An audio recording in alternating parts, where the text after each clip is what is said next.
لله نحمده ونستعينه ونستغفره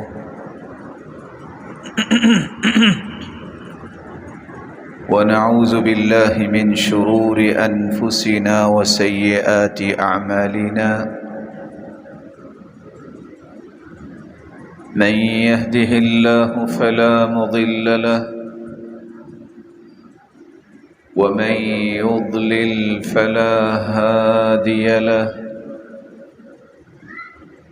وأشهد أن لا إله إلا الله وحده لا شريك له وأن محمدًا عبده ورسوله يا أيها الذين آمنوا اتقوا الله حق تقاته ولا تموتن إلا وأنتم مسلمون يا أيها الناس اتقوا ربكم الذي خلقكم من نفس واحدة وخلق منها زوجها وبث منهما رجالا كثيرا ونساء واتقوا الله الذي تساءلون به والأرحام إن الله كان عليكم رقيبا يا أيها الذين آمنوا اتقوا الله وقولوا قولا سديدا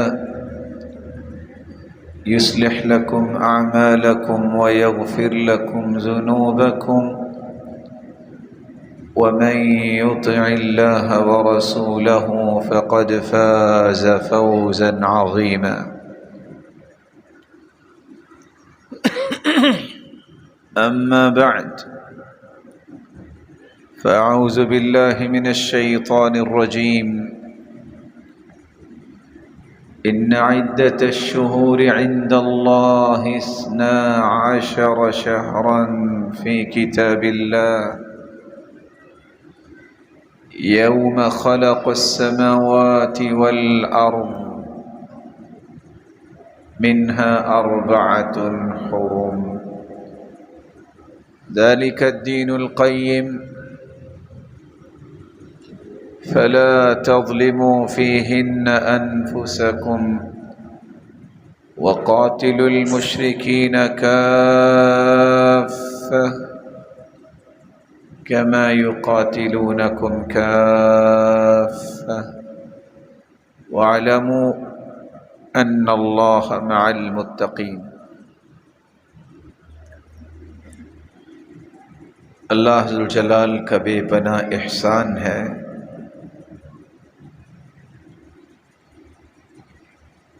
جس نے اس کائنات کو بنایا اور اس کائنات کے نظام کو مرتب کیا جو اللہ ذوالجلال کے عدل اور حکمت کے ساتھ قائم ہے۔ اس دنیا کے نظام کو چلانے کے لیے دنیا میں بسنے والوں کے لیے اللہ ذوالجلال نے جب سے کائنات بنائی ہے 12 مہینوں کا ایک نظام قائم کیا۔ ان 12 مہینوں میں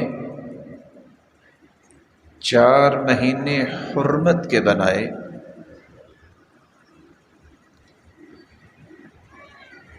اور ساتھ یہ حکم دے دیا کہ ان حرمت والے مہینوں میں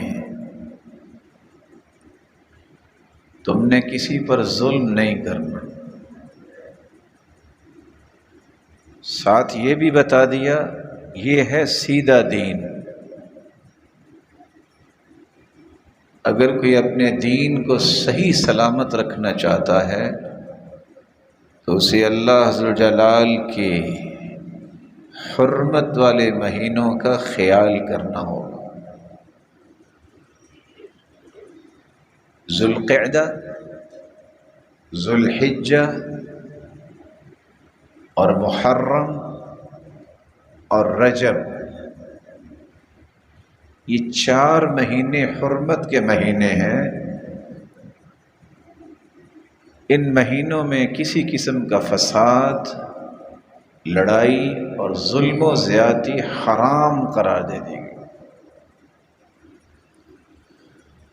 یہی وہ مہینے تھے لوگ رمضان میں عمرہ کرنے آتے، ذوالقعدہ میں حج کرنے آتے، حج کر کے محرم میں واپس جاتے۔ تو مقدسات کا احترام اس کا اللہ ذوالجلال نے حکم دے دیا۔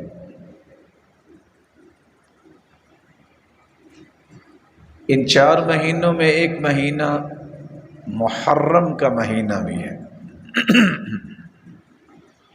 محرم اس کا معنی مقدس بھی ہے، لائق احترام بھی ہے، عظمت دیا گیا مہینہ ہے، اور اس کا معنی اس میں حرام قرار دے دیا گیا ہے کہ اس مہینے میں فساد نہیں ہونا چاہیے، ظلم و زیادتی نہیں ہونی چاہیے۔ حیرانگی کی بات ہے کہ عرب بھی اس کا اہتمام اور احترام کیا کرتے۔ جاہلیت کے اندر اس کو موجب کہتے تھے، احترام کو واجب کرنے والا مہینہ آ گیا۔ اس کو مؤتمر کہتے تھے کہ لوگوں کے بیت اللہ میں جمع ہونے کے ایام ہیں، یہ حج سے فارغ ہوتے اور طواف الوداع کرتے اور اپنے اپنے علاقوں میں رخصت ہو جاتے۔ ہاں یہ الگ بات ہے جب علم و دانش سے لوگ دور ہو گئے، جہالت عام ہو گئی، تو پھر عام لوگوں نے قرآن و سنت سے انحراف کرتے ہوئے اس کو سوگ اور ماتم کا مہینہ کہنا شروع کر دیا۔ کوئی بھی مہینہ سوگ کا نہیں ہے۔ رسول اکرم صلی اللہ علیہ وآلہ وسلم نے اس مہینے کی عظمت و فضیلت کو بھی بیان کیا ہے۔ رسول اکرم صلی اللہ علیہ وسلم نے مقدسات کا بھی تذکرہ کیا ہے کہ کون کون سی چیزیں لائق احترام ہیں۔ رسول اکرم صلی اللہ علیہ وسلم نے یہ بھی بتایا ہے کہ محرم میں کرنا کیا چاہیے، اور یہ بھی بتایا ہے کہ کرنا کیا نہیں چاہیے۔ جس کا تو قرآن و سنت پر ایمان اور اعتماد ہے، اسے یہ بات سمجھنی چاہیے کہ یہ مہینہ انسان کو کیسے گزارنا چاہیے۔ آپ صلی اللہ علیہ وآلہ وسلم نے چونکہ ہجرت جب کی مکہ سے مدینہ، تو پہلا چاند جو طلوع ہوا تھا وہ محرم کا چاند طلوع ہوا۔ اسی بنیاد پر اسلامی تاریخ کا آغاز جو ہے وہ آپ صلی اللہ علیہ وسلم کی ہجرت کے سال سے، چونکہ محرم کا مہینہ تھا جب پہلا چاند طلوع ہوا، ریاست مدینہ میں پہنچے، تو مسلمانوں نے محرم سفر سے اپنی تاریخ کا آغاز کر لیا۔ سوچنے والا یہ سوچ سکتا ہے کہ جنوری فروری تو مسلمانوں کی تاریخ ہی ہے نا؟ نہیں، کیسے نہیں؟ اس کو سمجھیے۔ اگر کسی نے روزہ رکھنا ہو تو جنوری کی پہلی تاریخ کو نہیں رکھتا، اس کے لیے اصول یہ ہے کہ صوموا لرؤیتہ وافطروا لرؤیتہ، چاند جب نظر آئے گا رمضان کا تب روزہ رکھیں گے، چاند نظر نہیں آیا تو شعبان کے 30 دن مکمل کریں گے، چاند نظر آئے گا تو عید پڑھیں گے، چاند نظر نہ آیا تو روزے 30 پورے کریں گے۔ تو اعتبار کس کا ہوا؟ اسلامی مہینے۔ آپ نے زکوٰۃ دینی ہے تو اصول یہ ہے، زکوٰۃ تو اس پر ہی ہے جس کے پاس مال ہے۔ 7.5 تولے سونے کا مالک ہے، یا اس کے برابر اس کے پاس پیسہ ہے، یا 52.5 تولے چاندی ہے اس کے پاس، یا اس کے پاس 5 اونٹ ہیں تو 1 بکری دے گا، 40 بکریاں ہیں تو 1 بکری دے گا، 30 گائے ہے تو 1 سال کا بچڑا دے گا، 40 ہو جائیں تو 2 سال کا بچڑا ہوگا۔ لیکن یہ کب؟ ما حال علیہ الحول، سال جب گزرے گا تو زکوٰۃ فرض ہوتی ہے، سال سے پہلے نہیں۔ یہ کون سا سال ہے؟ اسلامی سال۔ زکوٰۃ کو دیکھیے تو زکوٰۃ سال کے بعد دینی۔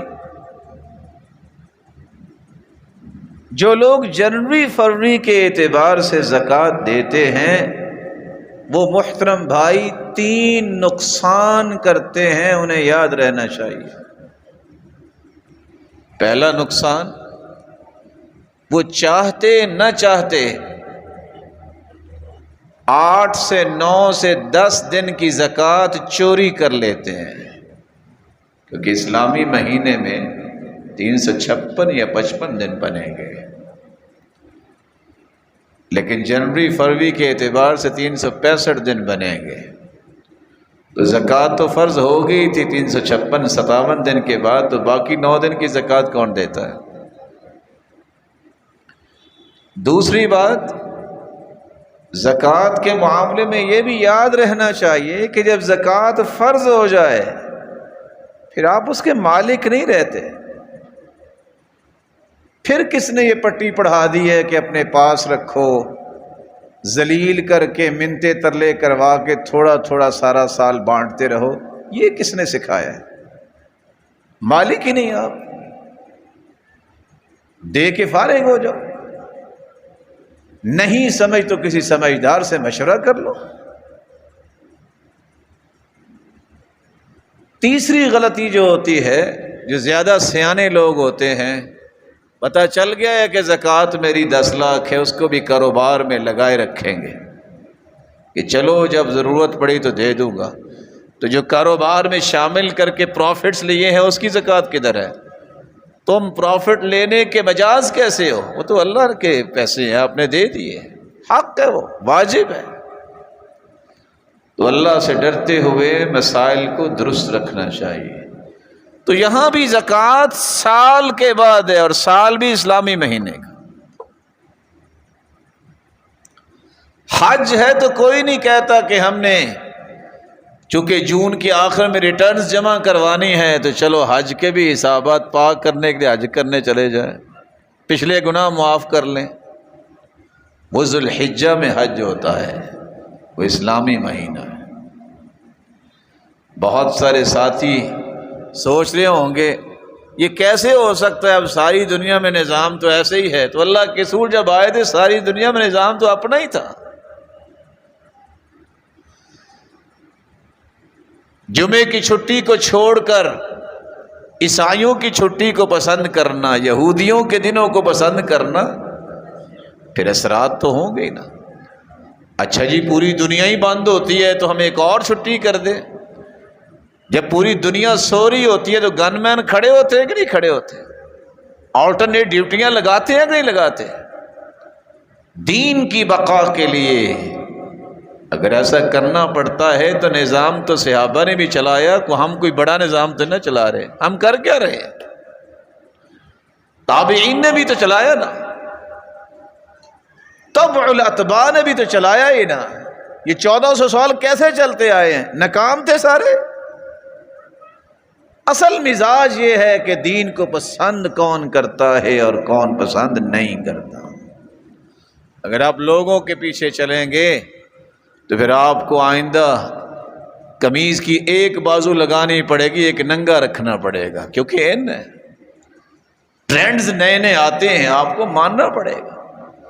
ہو سکتا ہے کل کو کسی دماغ میں خناسی آ جائے، وہ قمیض نیچے پہننا شروع کر دے اور کہے کہ چلو کوئی اور طریقہ اختیار کرتے ہیں، اوپر پہننے کی کیا ضرورت ہے؟ کیوں؟ بازار میں جو آئے گی ہمیں تو اس کے پیچھے لگنا ہے۔ اور یہی یہودیوں کا طریقہ تھا جس پہ اللہ کے رسول نے منع کر دیا کہ ہر انحرافی فکر جو ہے، دین سے تصادم کرنے والی فکر، اس کی کوئی پرواہ نہ کیجیے۔ رسول اکرم صلی اللہ علیہ وآلہ وسلم نے اپنی زبان اطہر سے یہ بات بیان کی، عمل بیان کیا، عمل کر کے دکھایا، جس کے بارے میں صحابی رسول سیدنا عبداللہ ابن عباس کہتے ہیں کہ رمضان المبارک کے بعد پورے سال میں جس روزے کا اہتمام اللہ کے رسول کرتے، وہ 10 محرم کے دن کا روزہ تھا۔ جس بندے کے 1 سال کے قرض معاف ہو جائے اس کو نیند آتی ہے؟ میں کہتا ہوں ری شیڈول ہو جائے تو اس کو نیند آئے گی۔ اور جس کی زندگی کے 1 سال کے گناہ معاف ہو جائیں، اس سے بڑی عظمت کیا ہے؟ اور اگر اس کی عمر 30 سال ہے تو کوئی 15 ساتھیوں کو تیار کر کے روزہ رکھوا کے افطاری کروا دے، اس کی زندگی تو پاک صاف ہو گئی نا، اس کی زندگی تو پاک صاف ہو جائے گی۔ اتنے ساتھیوں کو روزہ رکھوا دے جتنی زندگی کے سال ہے۔ رسول اکرم صلی اللہ علیہ وآلہ وسلم نے فرمایا افضل الصیام بعد رمضان شہر اللہ المحرم، رمضان کے بعد سب سے فضیلت والے روزے وہ روزے ہیں جو محرم کے مہینے میں رکھے جاتے ہیں۔ آپ صلی اللہ علیہ وآلہ وسلم نے یہ بھی فرمایا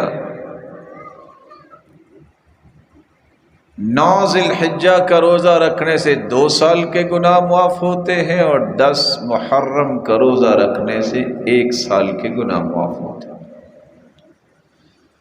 آج کے اس خطبے میں مجھے اور آپ کو یہ جاننا ہے، اگر محرم کا مطلب لائق احترام ہے تو ذرا دیکھیں تو صحیح کہ اللہ ذوالجلال کے ہاں احترام کے لائق کون سی چیزیں ہیں، وہ آج کی تاریخ کے بعد میں بھی ان کا احترام کروں گا۔ لائق احترام دنیا جہان سے سب سے زیادہ محبت اور عزت احترام کے لائق اگر ہے تو وہ اللہ ذوالجلال کی ہستی ہے۔ اللہ ذوالجلال اس کی عظمت کو ماپنے کے لیے ہماری عقل اتنا سفر ہی نہیں کر سکتی جتنے اللہ ذوالجلال کی عظمت ہے۔ ہماری عقل میں اتنی طاقت ہی نہیں ہے کہ ہم پیمائش کر سکیں۔ صحیح بخاری کی روایت ہے، یہودیوں کا ایک عالم اللہ کے رسول کے پاس آیا اور کہنے لگا کہ اللہ ذوالجلال نے پوری کائنات کے اوپر جو آسمان نظر آتے ہیں، یہ 7 آسمانوں کو اپنی ایک انگلی پہ اٹھا رکھا، دوسری انگلی پہ 7 زمینوں کو اٹھا رکھا، تیسری انگلی پر اللہ ذوالجلال نے جتنی شجر کاری ہے، جتنی زمین ہے اور پانی ہے، اسے اٹھا رکھا، اور چوتھی انگلی پر کائنات کی ہر چیز جو باقی ہے اسے اٹھا رکھا۔ پھر اللہ ذوالجلال فرماتے ہیں انا الملک، میں ہوں بادشاہ۔ اتنی بات کہی اس نے، صحیح بخاری کی روایت، اللہ کے رسول مسکرا دیے اور فرمایا وما قدر اللہ حق قدری، ابھی بھی اللہ کی قدر انہوں نے پہچانی نہیں ہے۔ کتنی بڑی بات کہی اس نے، فرمایا ابھی بھی قدر نہیں کی۔ اللہ ذوالجلال اس سے بھی عظیم ہے۔ اس کی عظمت کو سمجھنے کے لیے صرف 5 باتیں اگر ذہن میں ہوں تو انسان ورطۂ حیرت میں چلا جاتا ہے۔ جس زمین پہ ہم بیٹھے ہیں آسمان تک پہنچنے کے لیے 500 سال کا سفر ہے۔ سیدنا عبداللہ ابن مسعود رضی اللہ تعالیٰ عنہ بیان کرتے ہیں، ہر آسمان کا اتنا ہی فاصلہ ہے، اس کے ساتھ ہر آسمان کی جو تھکنس ہے، موٹائی ہے، وہ بھی 500 سال سفر کریں تو ختم ہوتی۔ اللہ کی مخلوق جو اللہ نے بنائی ہے، 7 آسمانوں کے اوپر اللہ ذوالجلال نے پانی کی گہرائی رکھی ہے، وہ بھی 500 سال سفر کرے تو اس کی گہرائی ختم ہوتی۔ ایک دوسری بات، وہ فرشتے جو اللہ ذوالجلال کے عرش کو اٹھائے ہوئے ہیں، صرف ان کے کندھے اور کان کے درمیان کا فاصلہ جو ہے 700 سال سفر کریں تو ان کے کان آئیں، جیسا کہ سنن نبی داؤد کی روایت۔ ان کے ٹخنے اور پاؤں کے درمیان، ٹخنا تو پاؤں کے ساتھ ہی نظر آتا ہے نا ہمارا، 100 سال کا سفر کرے تو تب جا کے پاؤں آئے۔ تو مالک جو بنانے والا ہے وہ کتنا عظیم ہے۔ ایک تیسری بات جو سمجھنے والی ہے، رسول اکرم صلی اللہ علیہ وآلہ وسلم صحابہ کرام کو یہ سمجھا رہے ہیں کہ اللہ ذوالجلال کے ایسے فرشتے ہیں جن کے قدم اللہ ذوالجلال نے کہاں رکھوائے ہیں؟ رجلاہ فی الارض السفلی، 7 زمینوں کے نیچے۔ لیکن اللہ ذوالجلال نے کیسے وہ فرشتے بنائے ہیں جن کے سینگوں پہ اللہ ذوالجلال کا عرش انہوں نے اٹھا رکھا ہے، 700 سال تک پرندہ اڑتا رہے۔ پرندہ تو اڑتا رہے گا لیکن یہ کندھے اور کان تک کا سفر ختم نہیں ہوگا۔ آپ صلی اللہ علیہ وآلہ وسلم نے ایک چوتھی بات سمجھائی ہے، صحیح الجامع کی روایت ہے۔ یہ روایت تو پڑھ کے انسان سوچ میں پڑ جاتا ہے مالک کی عظمتیں کیا ہے۔ ان اللہ اذن لی ان احدث عن دیک، اللہ نے مجھے اجازت دی ہے کہ جو جنت کی چاہت اور خوشخبری کو پسند نہیں کرتے، ذرا ان کو اتنا ہی بتا دو، شاید شوق آ جائے کہ اللہ ذوالجلال نے کیسا مرغہ بنایا ہے جس کی ٹانگیں اور پاؤں جو وہ تو زمین میں ہے لیکن اس کی گردن اللہ کے عرش کے نیچے ہے۔ کتنے 100 سال کا سفر ہے عرش تک، پانی کے اوپر عرش ہے، 7 آسمانوں کے اوپر پانی ہے، پھر عرش ہے، اور وہ اٹھا کے اپنا سر کہتے سبحانک ما اعظم شانک، اللہ تعریفیں تیری ہیں، تیری شان کیا ہے، ہم تو بیان ہی نہیں کر سکتے۔ تو سب سے زیادہ عزت احترام جس ہستی کا ہمیں کرنا ہے، نئے سال کا پہلا پیغام ہے، اگر آپ سچے اور سچے مسلمان بننا چاہتے ہیں تو ان مقدسات کو پہچانیے۔ ریڈ لائن ہے، جو رب کے بارے میں کلام کرے گا اس کا ہمارے ساتھ تعلق نہیں ہے۔ جو رب کو ہی نہیں پہچانتا، جو رب کے بارے میں ہی زبان درازی کرتا ہے، اس کا تو ایک ہی حل رہ جاتا ہے، جو حل صحابہ نے بھی کیا اور بعد والے نیک لوگوں نے بھی کیا، کہ وہ زمین کے اوپر نظر نہیں آتا، اس کو زمین کے نیچے ہی رکھنا چاہیے۔ دوسری چیز جو تقدس ہے، جس طرح اللہ کی ذات ہے، اللہ کی صفات ہیں، صفات میں سے اللہ کی صفت کلام ہے، یہ قرآن مجید بھی اللہ کی صفت ہے، یہ اللہ کی حقیقی کلام ہے۔ اس لیے اللہ کے رسول صلی اللہ علیہ وسلم نے فرمایا جو اس قرآن کے ساتھ تعلق جوڑتا ہے، روئے زمین پہ جتنے لوگ بستے ہیں ان میں سب سے زیادہ عزت والا، احترام والا، تکریم والا، خاص الخاص اللہ تعالیٰ کا وہ بندہ ہے جس نے اللہ کی کلام، اللہ کی صفت سے اپنے تعلق کو گہرا کر لیا۔ قیامت کا دن بھی ہوگا، اللہ تعالیٰ سارے قرآن پڑھنے والوں کو، حافظوں اور قاریوں کو نکال لیں گے، مخلوق سے کہیں گے آپ خاکی لوگوں میں نہ کھڑے ہو، آ جاؤ، آج آپ نے کھڑے ہونا ہے تو جبریل کے ساتھ کھڑے ہونا ہے، کیونکہ یہ معمولی لوگ ہوتے ہی نہیں۔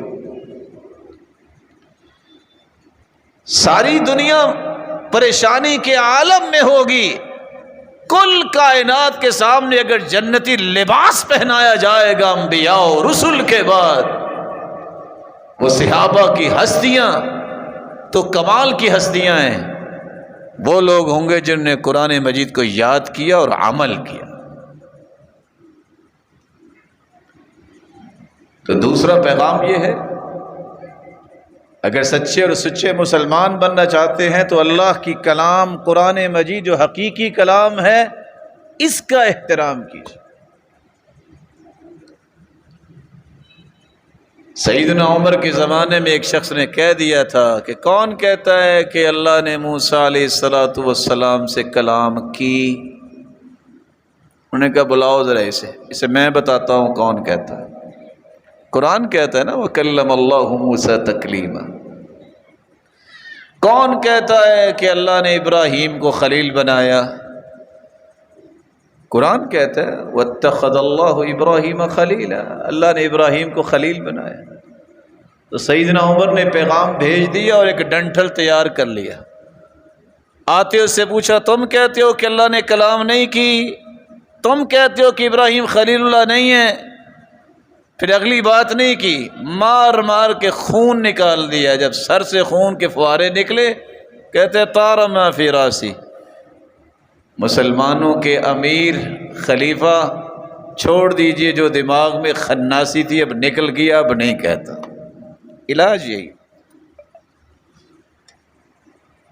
یہ حریت کا نام لے کر آوارگی فکر، یہ آوارہ سوچیں، ان کا حل یہ ہے کہ حکومت وقت ان کو عبرتناک سزائیں دے، کوئی اور شخص قانون کو اپنے ہاتھ میں نہ لے۔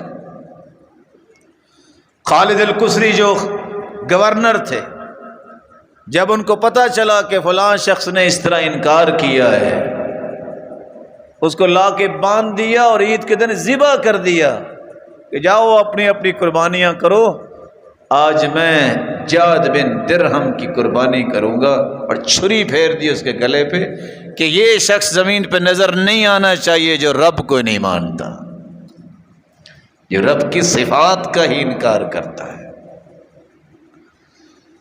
اس مہینے کا تیسرا پیغام یہ ہے کہ اللہ ذوالجلال کی ذات اور صفات کے بعد اگر روئے زمین میں سب سے زیادہ احترام کے لائق کوئی ہستی ہے تو وہ ہے محمد الرسول اللہ،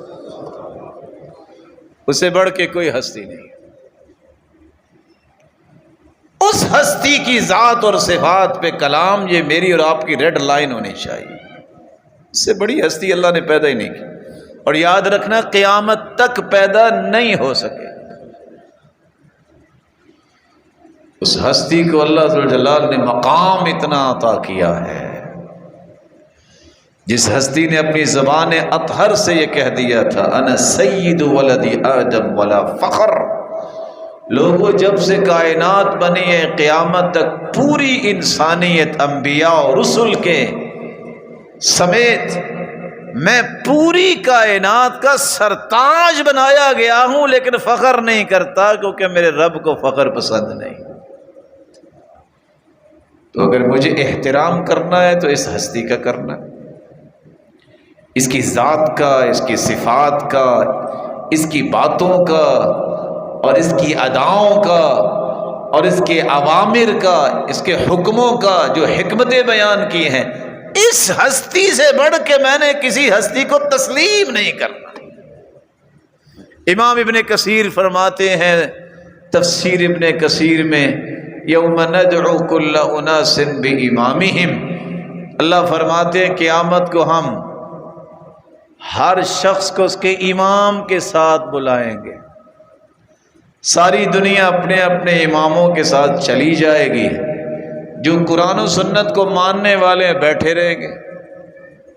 آپ کیوں نہیں جا رہے؟ وہ کہیں گے ہمارا امام ہی نہیں آیا، ہمارا امام محمد الرسول اللہ ہے، ہم تو اس کے ساتھ جائیں گے۔ کاش یہ بات بھی لوگوں کو سمجھ آ جائے، جس کے پاس محمد مصطفیٰ جیسا امام ہو، کسی اور امام کی ضرورت ہے؟ ختم۔ جس ہستی کے سامنے انبیاء جو ہیں، اولیاء ہیں، اصفیاء ہیں، اس ہستی کی عظمت سب سے بلند ہے، اس کی حدیث آ جائے، اس کی بات آ جائے، اس کا حکم آ جائے، اس کا طریقہ آ جائے، پھر کسی اور امام کے طریقے اور بات اور رائے کو لینا چاہیے۔ کاش امت کو یہ سبق مل جائے تو کبھی یہ پریشان نہ ہو۔ اس مہینے کا تیسرا پیغام یہ ہے، اگر لائق احترام سمجھو اللہ کی ذات و صفات کے بعد تو محمد مصطفیٰ کو سمجھو۔ چوتھا پیغام، لائق احترام تو وہ ہے جس نے احترام والی چیزیں پیدا کر دیں، اس کی مرضی ہے، وہ کسی دن کو عظیم بنا دے، کسی رات کو عظیم بنا دے، کسی کلمے کو عظیم بنا دے، کسی انسان کو عظیم بنا دے۔ بیت اللہ میں نماز پڑھنے والا ایک نماز پڑھتا ہے، گنتی کے 10 منٹ لگتے ہیں، چلو قرات لمبی ہو جائے تو 15 بھی لگ سکتے ہیں۔ کھڑا بیت اللہ میں، دنیا کے کسی خطے میں 55 سال 6 مہینے جو باجماعت نماز ادا کرتا ہے، اس 15 منٹ کی نماز کے اجر و ثواب کا مقابلہ نہیں کر سکتا۔ 55 سال کا معنی تو یہ ہے عمر 65 سال 6 مہینے ہوگی، 10 سال کے بعد ہی پابندی کرتے ہیں نا لوگ۔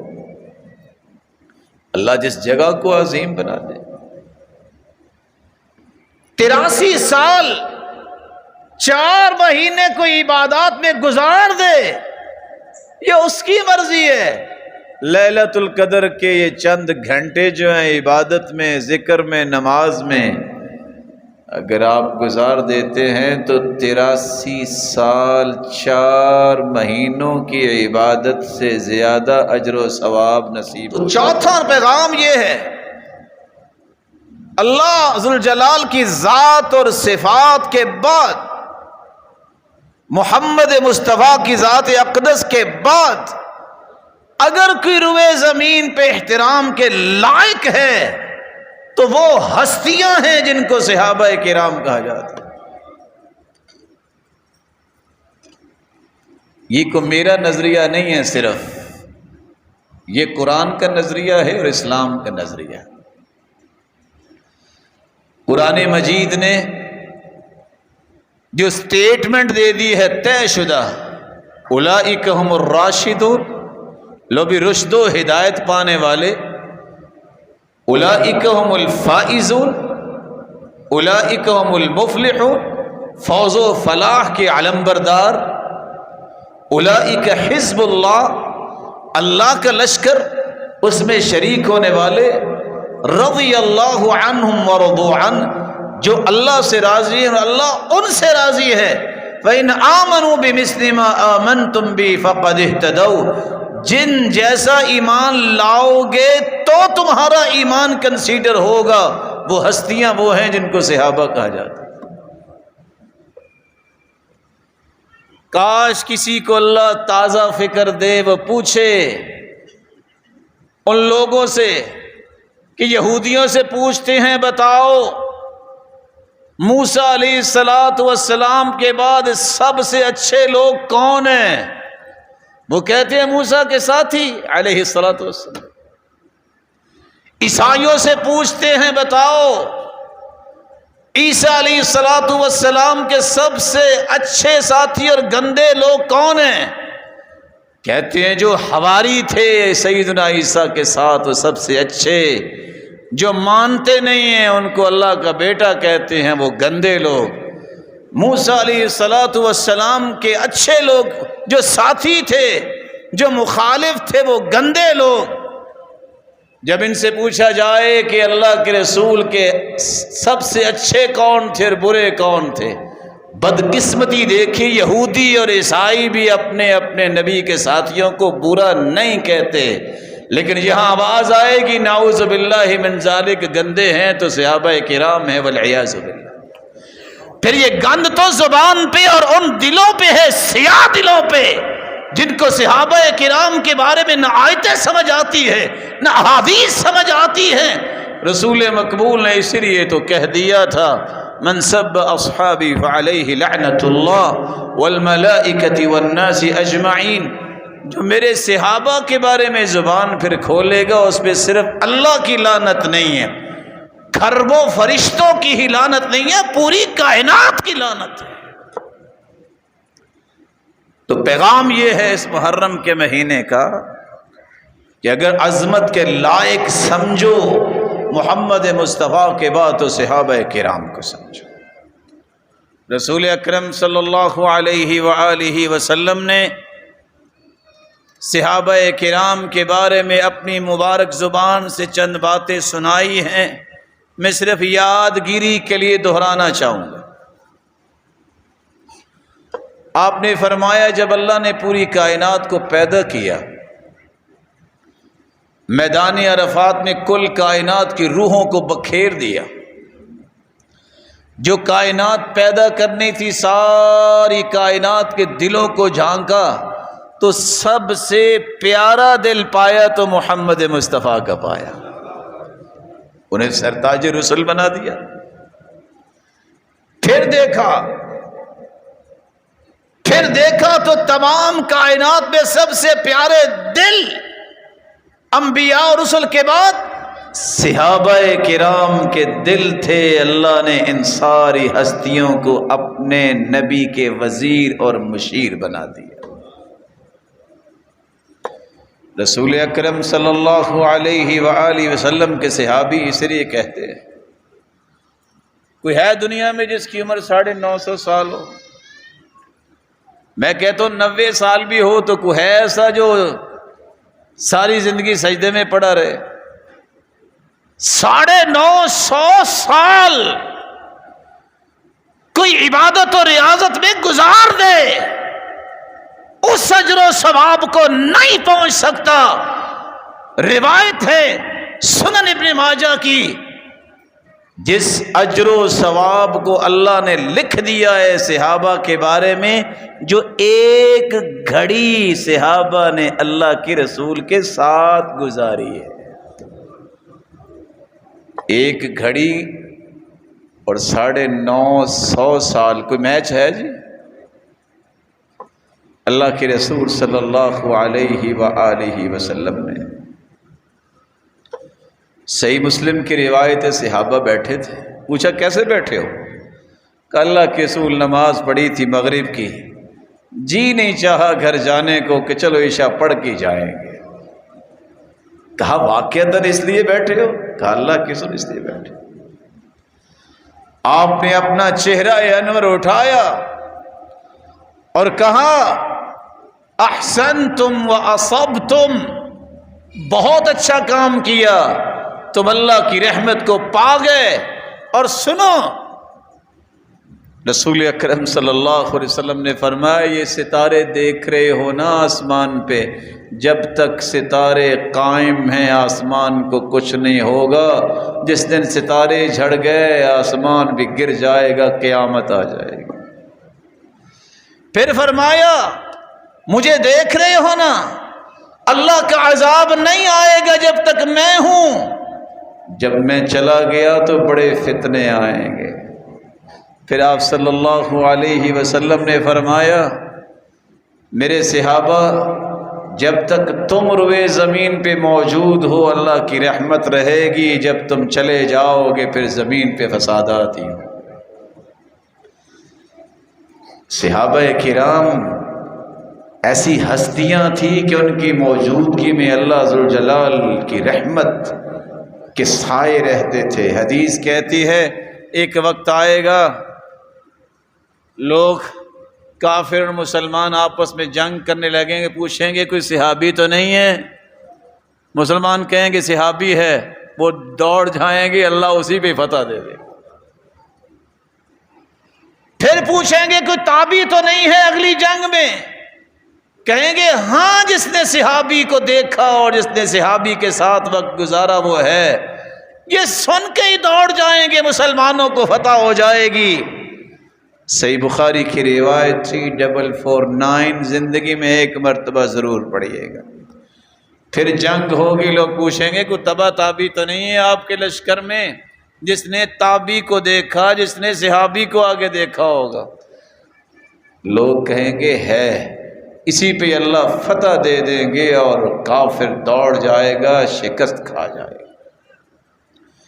رسول اکرم صلی اللہ علیہ وآلہ وسلم کے صحابہ کے بارے میں اس لیے یہ بات یاد رکھیں کہ روئے زمین پر سیدنا ابو بکر و عمر جیسا اللہ ذوالجلال نے اس امت میں پیدا ہی نہیں کیا۔ اللہ کے رسول صلی اللہ علیہ وسلم نے سیدنا علی کو بلایا اور کہا علی میں ایک بات آپ کو بتانے لگا ہوں، قیامت کا دن ہوگا، سیدہ کہول اہل الجنہ، اے علی، سلسلہ صحیحہ کی روایت ہے 822 کہ قیامت میں انبیاء و رسول کے بعد اگر تمام بوڑھے جنتیوں کے سردار اور سرتاج ہوں گے تو ابو بکر و عمر ہوں گے۔ بتایا کس کو؟ اور صحابہ کو یہ حدیث بتائی کس نے؟ سیدنا علی رضی اللہ۔ منبر پہ کھڑے ہیں سیدنا علی رضی اللہ تعالی عنہ، پوچھتے ہیں بتاؤ سب سے بہادر کون؟ بولنے والے نے کہا آپ۔ کہا ہاں، میں جب بھی دشمن کے مقابلے میں آیا ہوں میں نے انصاف کیا ہے، لیکن بتاؤ سب سے بہادر کون؟ خاموش۔ کہا میں بتاؤں کون ہے؟ سب سے بہادر وہ ہستی ہے جب بدر کے مقام پہ سارے لڑائی میں مشغول تھے، اکیلے اللہ کے رسول کے ارد گرد تلوار لے کے جو آنے والا قدم اٹھاتا تھا اس کے ٹکڑے کرنے والا بہادر تھا تو وہ سیدنا ابو بکر تھے۔ یہ گواہی کون دے رہے ہیں؟ سیدنا علی۔ سیدنا عمر شہید ہوئے ہیں اور سیدنا علی عبداللہ ابن عباس کے کندھے پہ اپنی کونیاں رکھ کے رو رہے کہتے ہیں میں بھی یہی چاہتا تھا کہ اللہ جس طرح دنیا میں اکٹھے رہے، اللہ کے رسول ابو بکر عمر، ان کو جنت میں بھی اسی طرح اکٹھے رکھنا۔ کون کہہ رہے ہیں؟ سیدنا علی۔ کاش میں بھی آپ جیسا ہو جاؤں۔ کون کہہ رہے ہیں؟ سیدنا علی۔ اسی لیے سیدنا علی نے اپنی بیٹی کا نکاح سیدنا عمر کے ساتھ کیا تھا۔ چادر ایک لیے رکھتے، پوچھتے یہ چادر کس کی آپ ہر وقت پہنے رکھتے ہیں؟ کہتے ہیں جانتے ہو یہ کس کی چادر ہے؟ یہ میرے دنیا میں سب سے پیارے دوست عمر نے مجھے دی ہے، وہ تو دنیا میں نہیں رہی، یہ ان کی نشانی ہے میرے پاس۔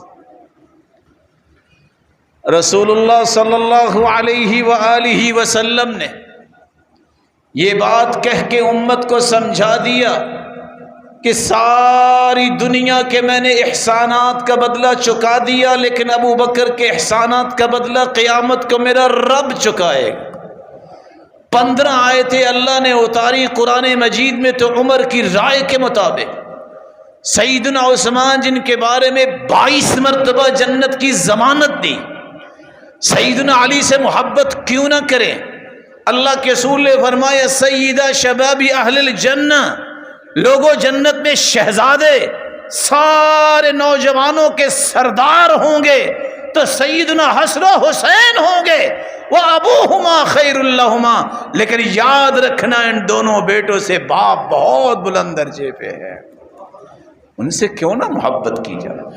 سیدۃ نساء اہل الجنہ، عورتوں میں اگر سرتاج ہوگی ساری عورتوں کی تو وہ سیدہ فاطمہ الزہراء رضی اللہ تعالی عنہ ہوگی۔ رسول اکرم صلی اللہ علیہ وسلم نے جس ہستی کے لیے دعائیں کی، اللہم علمہ الحساب وقہ العذاب واجعلہ ہادیا مہدیا، اے اللہ معاویہ کو لکھائی اس میں صلاحیت عطا کر اور اسے حساب و کتاب سکھا دے، عذاب سے بچا دے، ہدایت یافتہ بنا دے اور اس کے ذریعے امت کو ہدایت دے۔ سیدنا معاویہ سے کیوں نہ محبت کریں؟ صحیح بخاری کی روایت ہے، رسول اللہ صلی اللہ علیہ وسلم نے فرمایا جو سب سے پہلے سمندر میں جہاد کریں گے سب پہ جنت واجب ہے۔ پہلا غزوہ جو سمندر میں کرنے والے، بحری بیڑا بنانے والے، وہ سیدنا معاویہ رضی اللہ تعالیٰ۔ کسی نے سوال کر دیا، سوال بھی کمال کا، سوال کیا عبداللہ ابن المبارک سے، اچھا یہ بتاؤ کہ سیدنا معاویہ افضل تھے کہ عمر بن عبدالعزیز؟ غور کیجیے، کہا سنو، سیدنا معاویہ رضی اللہ تعالی عنہ اللہ کے رسول کے ساتھ چلتے، اللہ کے رسول کے ساتھ چلتے ہوئے جو گرد و غبار ان کے نتنوں میں گئی، وہ غبار بھی عمر بن عبدالعزیز سے 1000 گنا افضل ہے، کیونکہ وہ صحابی ہیں۔ رسول اکرم صلی اللہ علیہ وآلہ وسلم کے صحابہ سے محبت یہ ایمان کا حصہ ہے۔ اس لیے اگر کوئی یہ حصہ نہیں سمجھتا تو 3 باتیں یاد رکھیے گا۔ 7 لاکھ حدیثوں کے حافظ امام ابو زرع رازی کہتے ہیں اذا رأيت الرجل ينتقص احد من اصحاب رسول اللہ فاعلم انه زندیق، اگر تمہیں کوئی بندہ نظر آئے کہ وہ صحابہ کی نقائص بیان کرتا ہے، زبان درازی کرتا ہے، سمجھ لینا یہ زندیق ہے، بے دین ہے، کوئی بھی ہو۔ اور میں یہاں تنبیہ کروں گا آپ ساتھیوں سے، شوق تو آپ کے بھی اب پٹھے ہو چکے ہیں نا، میں اس لیے پنجابی بول رہا ہوں کہ تم نے پنجابی کے یہ واعظین کو سن کے صحابہ کی عظمت کو مٹانے کے لیے ایسے ایسے الفاظ سن لیتے ہیں، غیرت نہیں آتی کہ کس صحابی کے بارے میں یہ کیا بول رہا ہے۔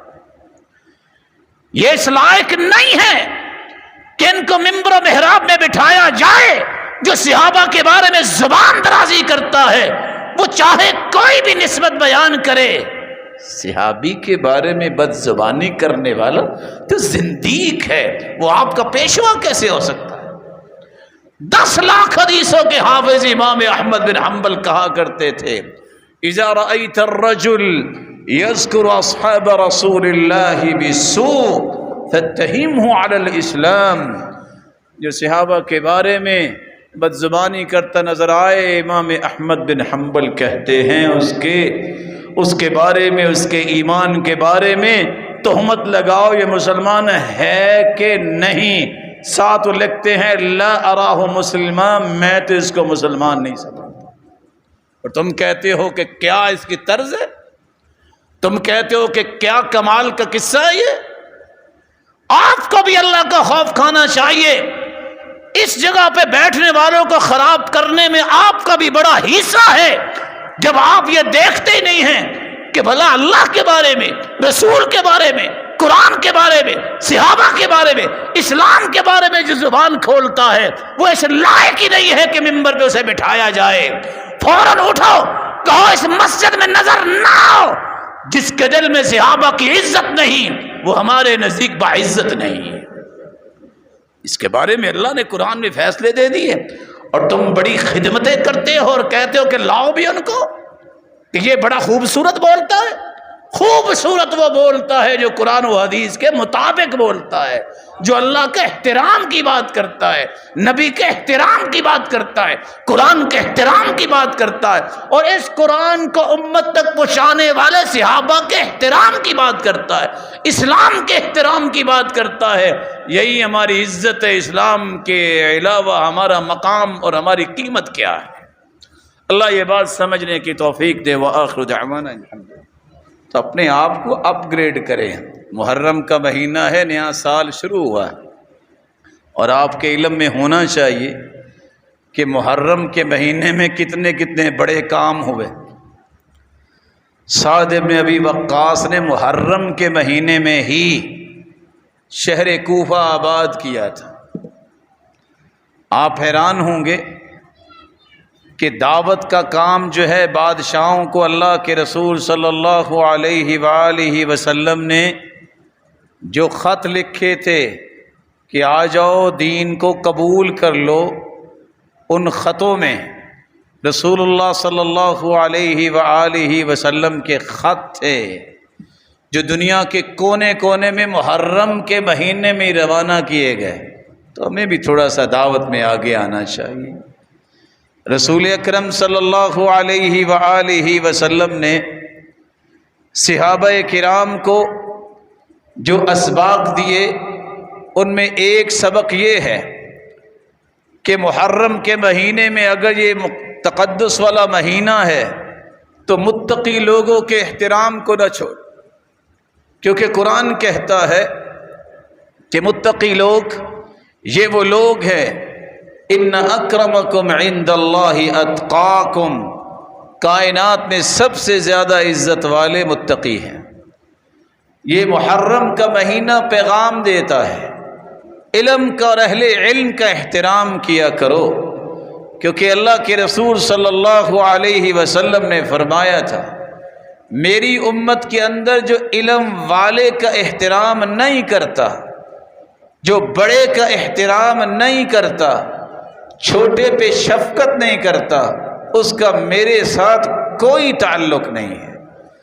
اس مہینے کا یہ پیغام ہے، جب بھی کوئی بوڑھا شخص نظر آئے آگے بڑھ کے اس کی مدد کے لیے تیار ہو جاؤ، عزت و احترام دو، انصاف پسند حکمرانوں کے لیے دعائیں کرو، اور حاملین قرآن کو عزت دو۔ اس مہینے کا یہ پیغام ہے کہ کسی کمزور مسلمان کو کمزور نہ سمجھو، عزت دو، اس کی کمزوری سے ناجائز فائدہ نہ اٹھاؤ۔ ان اللہ تعالی لا یقدس امہ لا یعطون الضعیف منہم حقہ، اس امت کو اللہ کبھی عزت نہیں دیتی، اس امت کو اللہ ذوالجلال کبھی بھی عزت نہیں دیتے، نہ اس امت کو عزت ملتی ہے جو کمزوروں کا خیال نہیں کرتے۔ اس مہینے کا یہ پیغام ہے کہ اللہ کے رسول نے بھی اس مہینے میں روزے رکھے، آپ بھی روزے رکھیں، اور کم از کم 10 محرم کا روزہ ضرور رکھے۔ 1 سال کے گناہوں کی معافی مل جاتی ہے۔ اس مہینے کا یہ پیغام ہے کہ جس طرح بقیہ مہینوں میں بھی یہ حکم ہے، یہ سال کا پہلا مہینہ ہے، صبر کرنا سیکھیں۔ بے صبری جو ہے یہ اسلام کا حکم نہیں، بلکہ فرمایا الصبر کنز من کنوز الجنہ لا یعطیہ اللہ الا لعبد کریم عندہ۔ اللہ صبر دیتے ہی اس کو ہے جو اللہ کے ہاں باعزت ہوتا ہے۔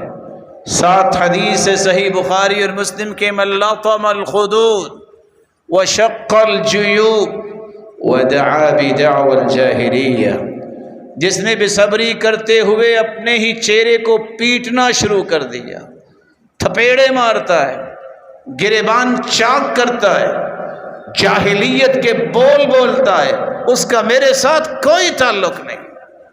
اس مہینے کا پیغام یہ ہے کہ امسال کا شروع ہے، پلاننگ کیجئے، ہم کسی کو گالی نہیں دیں گے۔ صحابی کو اللہ کے رسول نے فرمایا لا تسبن احد، کسی کو گالی نہ دینا، کیونکہ گالی تو شیطان کو دینا بھی جائز نہیں ہے۔ لا تسبوا الشیطان، اس سے بھی شیطان ہی راضی ہوتا ہے، بلکہ کہو اعوذ باللہ من الشیطان الرجیم۔ صحابی کہتے ہیں جس دن سے میں نے حدیث سنی ہے ساری زندگی گزر گئی، میں نے کسی جانور کو بھی گالی نہیں دی۔ اس مہینے کا پیغام یہ ہے کہ لعن طعن کرنے سے بچو، کیونکہ لعنت کرنے والا قیامت کو سفارشی نہیں بنے گا۔ لعنت جب کوئی انسان کرتا ہے، لعنت آسمان کی طرف جاتی ہے، پھر دائیں پھر بائیں اور واپس پلٹ کے اسی شخص پہ پڑ جاتی ہے جو لعنت کرنے والا ہوتا ہے۔ اس مہینے کا پیغام ہے جھوٹ نہ بولو۔ اللہ کے رسول نے سچی دعوت اس مہینے میں لوگوں کو دی تھی، بادشاہوں کو، جو کفر پہ جھوٹ پہ قائم تھے ان کو سچ کی طرف بلایا، وہ ایمان ہے سچ۔ جھوٹ بولنا بہت بڑا گناہ ہے، اور آج کا جھوٹ اور پہلا جھوٹ اس میں بھی بڑا فرق ہے۔ پہلے جھوٹ ہوتا تھا 10 لوگوں کے پاس، آج صحیح بخاری کی حدیث ثابت ہو گئی۔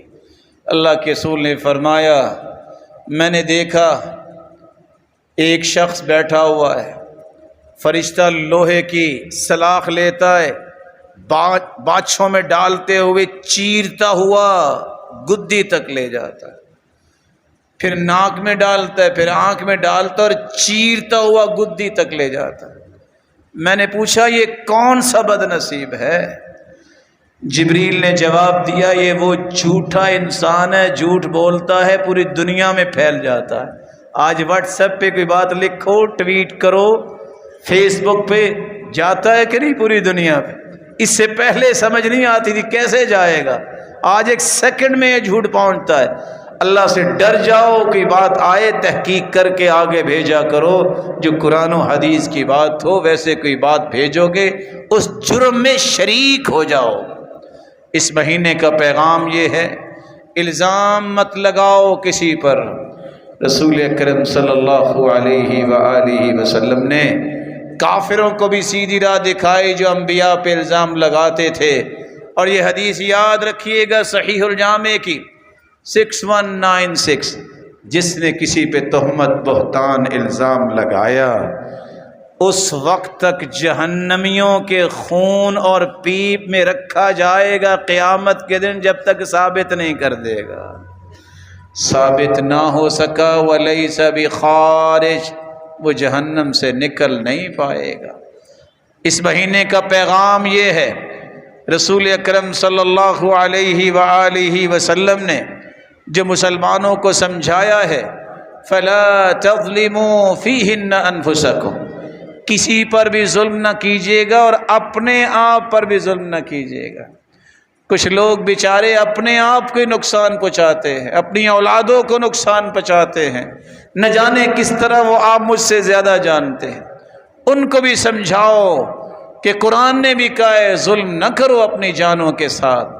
یہ ظلم ہے کہ انسان اپنے جسم کو زخمی کر دے، یہ ظلم ہے اپنی اولاد کے ساتھ اس طرح کا معاملہ کرے، اور یہ اس سے بڑا ظلم ہے کہ راستے بند کر دو اور کوئی مریض بیچارہ ہاسپٹل نہ پہنچ سکے، اور اس سے بڑا ظلم ہے جو روزانہ کمائی کے لیے نکلتا ہے اور وہ بیچارہ کمائی کرنے کے لیے جا ہی نہیں سکتا کیونکہ جگہ ہی کوئی نہیں ہے اور سارے کے سارے رستے بلاک ہیں۔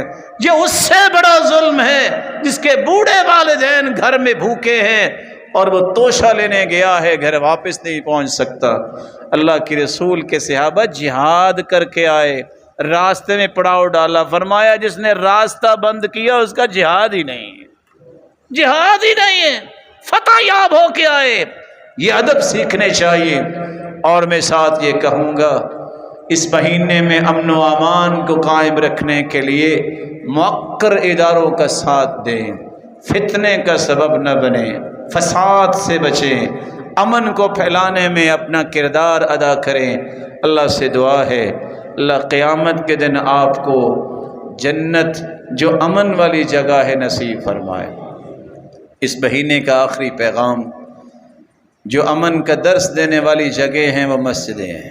امن کا گہوارہ یہ ہے، ان مسجدوں کی عظمت کو سمجھیے، ان کی دیکھ بھال کیجیے۔ وَمَن يُعَظِّمْ شَعَائِرَ اللَّهِ فَإِنَّهَا مِن تَقْوَى الْقُلُوبِ۔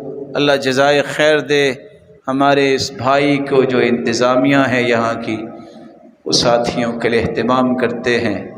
ساتھیوں کی تعداد بڑھ جانے سے اوپر بھی ایک اور مزید جو ہے وہ حصہ تعمیر کیا جا رہا ہے، اس تعمیر میں اپنا حصہ ڈال کے اس نیت سے کہ رب کی رضا، کسی اور کی رضا نہیں، حاصل کیجئے۔ اور حدیث کہتی ہے جو ایک بٹیر کی جگہ تعمیر کرواتا ہے مسجد کی، اللہ جنت میں اس کا گھر پورا ہی بناتے ہیں۔ وآخر دعوانا الحمدللہ۔